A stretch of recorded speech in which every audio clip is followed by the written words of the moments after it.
আমরা তো অনেকে অনেক রকম ভাবেই সেমাই বানিয়ে থাকি। আজকে আমরা চেষ্টা করেছি সেমাইটাকে একটু অন্যভাবে বানিয়ে দেখানোর জন্য।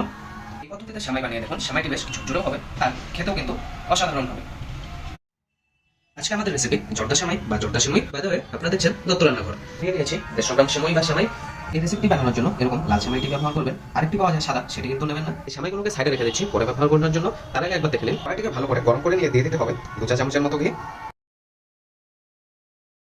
ঘিটি হালকা গরম হয়ে গেলে এর মধ্যে ভেজে নিতে হবে কিছু ড্রাই রোস্ট। এর মধ্যে রয়েছে কাজু, কিশমিশ আর ড্রাই খেজুর। খেজুরগুলোকে একটু ছোট ছোট করে কেটে নিয়েছি।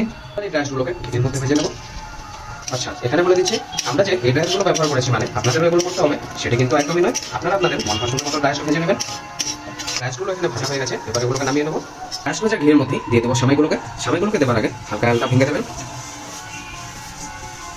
এবারে গ্যাসের ফ্লেমটাকে লো করে দিয়ে সেমাইগুলোকে ভাজতে থাকুন। এখানে মনে রাখবেন, যত লো ফ্লেমে ভাজতে পারবেন সেমাইগুলো থেকে কিন্তু তত ভালো টেস্ট আসবে। এখন একটু ভাজতে অসুবিধা হলেও একটু করে কিন্তু এগুলো একদম স্ট্রাকচারে চলে আসবে। সেমাইগুলোকে ভাজার সময় খুন্তির মাধ্যমে একটু হালকা হালকা করে ভেজে নেবেন। এতে কি হবে, সেমাইগুলো ভালো করে কুক হবে। সেমাইগুলোকে ভেজে নেওয়ার পাশাপাশি একটি প্যানের মধ্যে দিয়ে দেবো চিনি। এখানে আমাদের 150 গ্রাম সেমাইয়ের জন্য লাগবে 100 গ্রাম চিনি। চিনিটার মধ্যে দিয়ে দিচ্ছি 1 কাপ মতো জল আর 1.5 কাপের মতো দুধ। দুধটিকে কালারফুল করার জন্য হালকা একটু কেশর। এই কেশরটি কিন্তু অপশনাল, আপনারা চাইলে নাও ব্যবহার করতে পারেন, বাট কেশরটি ব্যবহার করলে দেখবেন এই দুধের কালারটি বেশ দারুণ আসবে। থেকে গরম করার পাশাপাশি সেমাইগুলোকেও ভেজে নেবেন, না হলে দেখবেন সেমাইগুলো একটু পুড়ে যাওয়ার সম্ভাবনা থাকবে। আশা করি দেখে বুঝতেই পারছেন সেমাইগুলো ভাজতে ভাজতে ব্রাউন হয়ে গেছে আর একটি সুন্দর স্মেলও কিন্তু বেরিয়েছে। এবার এই সেমাইগুলোর মধ্যে অল্প অল্প দুধ দিয়ে সেমাইগুলোকে মিশিয়ে দিতে হবে। অল্প অল্প দেওয়ার কারণটি হলো সেমাইগুলো ভালো করে কুক হবে আর জলটি বা দুধটি বেশি হওয়ারও কোনো ভয় থাকবে না। সে কারণে অল্প অল্প দিয়ে সেমাইগুলোকে প্রথমে মিশিয়ে নেবেন। সেমাইগুলো একবার ভালো করে মিশানো হয়ে গেলে দিয়ে দেন সম্পূর্ণ দুধটিকে।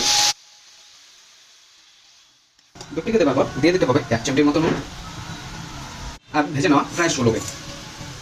এবার এই সমস্ত উপকরণগুলোকে একবার ভালো করে মিশিয়ে নিতে হবে সেমাইটির সাথে। গ্যাসের ফ্লেমটিকে অতি অবশ্যই লো রাখবেন। এবার এই সেমাইগুলোকে 2 থেকে 2.5 মিনিটের জন্য ঢেকে দিতে হবে। অতি অবশ্যই গ্যাসের ফ্লেমটিকে লো রাখবেন। 2.5 মিনিট পর ঢাকনাটিকে খুলে নিচ্ছে। দেখুন সেমাইগুলো কিন্তু সাইজ অনেকটাই বেড়ে গেছে। এবারে একবার ভালো করে মিশিয়ে নিন সেমাইগুলোকে। আরেকবার সেমাইটিকে ঢাকনা দিয়ে বন্ধ করে দেবো। বন্ধ করার পর গ্যাসের ফ্লেমটিকে অবশ্যই অফ করে দেবেন। এভাবে রাখতে হবে মিনিমাম 4 থেকে 5 মিনিট। 5 মিনিট পর ঢাকনাটিকে খুলে নিচ্ছি। এবার এই সেমাইগুলোকে একটি কাঁটা চামচের মাধ্যমে আলাদা আলাদা করে ছাড়িয়ে নিচ্ছি। দেখুন দেখতে কতটা ঝুরঝুরে হয়েছে আর সেমাইগুলো কিন্তু ইকুয়ালি ভালো করে কুক হয়ে গেছে। দেখা হচ্ছে অন্য কোনো দিন অন্য কিছু নিয়ে। ভালো থাকবেন, সুস্থ থাকবেন।